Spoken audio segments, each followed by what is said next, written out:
पराभवामध्ये काय कुठे जागा जास्त वाटल्या? बिहारमध्ये जागा आम्ही कुठे जागा जास्त लढवल्या? 150 जागा यांनीच लढवल्यात आमच्या RJDनी. 150 जागा लढवल्यात, आम्ही तर 56 जागा लढवल्यात.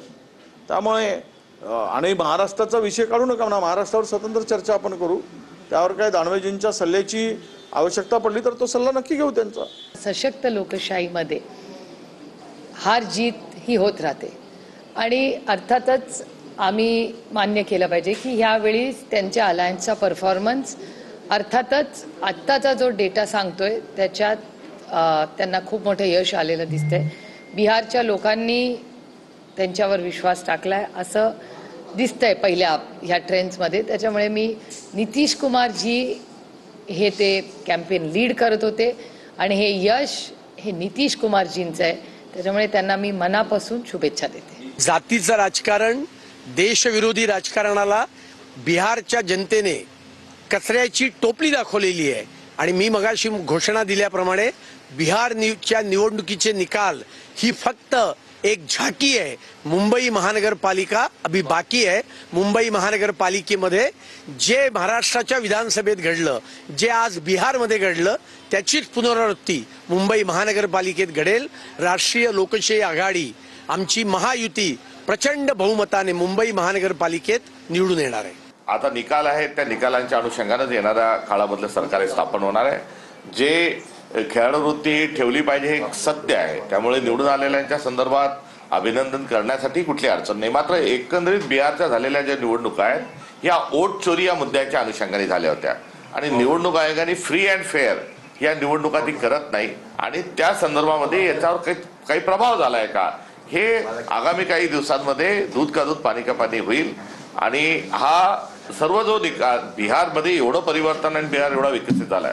वोट चोरीचा जो फेक नरेटिव्ह पसरवला होता त्या फेक नरेटिव्हचा सुपडा साफ या बिहारच्या जनतेने या विधानसभेच्या निवडणुकीमध्ये केलेला आहे आणि त्यामुळे बिहारची निवडणूक हे फक्त ट्रेलर आहे आणि खरा पिक्चर हा मुंबईच्या महानगरपालिकेच्या निवडणुकीमध्ये या विरोधकांना बघायला मिळणार आहे. जनतेने त्यांच्यावरती केलेल्या आरोपांचा बदला हा या ठिकाणी विरोधकांना घरी पाठवून हा घेतलेला आहे आणि विकासाला मत म्हणजेच NDAला मत हे दिलेलं आहे. आणि येणाऱ्या काळामध्ये सुद्धा महाराष्ट्राच्या स्थानिक स्वराज्य संस्थांच्या निवडणुकांमध्ये सुद्धा आपल्याला अशाच प्रकारचं चित्र पाहायला मिळेल.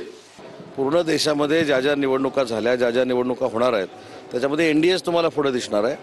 आता तर बिहारची परिस्थिती अशी आहे की बिहारच्या जनतेने तर जे काही फेक नरेटिव्ह सेट करण्याचा प्रयत्न केला होता त्याला सगळ्याला छेद दिलाय आणि पुन्हा एकदा NDAचं नेतृत्व म्हणून नरेंद्र मोदी साहेबांना त्यांनी स्वीकारलंय आणि तिथले नितीश कुमार साहेबांना स्वीकारले. ज्या पद्धतीनं एकनाथ शिंदे यांनी सभा घेतलेल्या होत्या, एकनाथ शिंदे 2 दिवस प्रचाराला देखील गेले होते, त्यांच्या पायगुणाचं यश आहे असं म्हणायचं हे? नक्की आम्हाला आनंद आहे. त्यांचा पायगुण चांगलाच आहे. महाराष्ट्रासाठी देखील त्यांचा पायगुण चांगला ठरलेला आहे.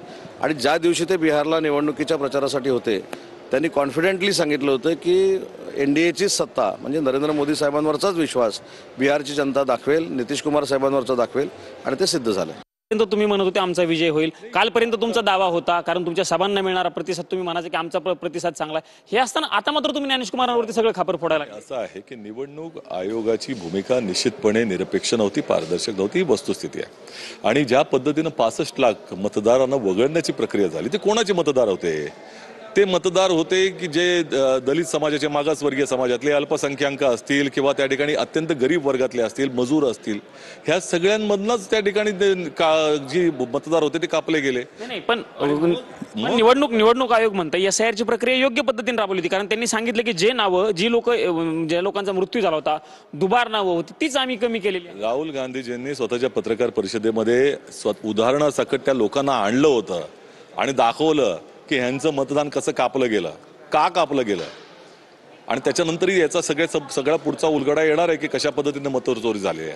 प्रश्न असा आहे की 20 वर्षानंतर अशा पद्धतीचं मॅन्डेट येणं हे जवळपास कुठल्याही लोकशाहीमध्ये, कुठल्याही देशाच्या लोकशाहीमध्ये अशक्यप्राय असतं.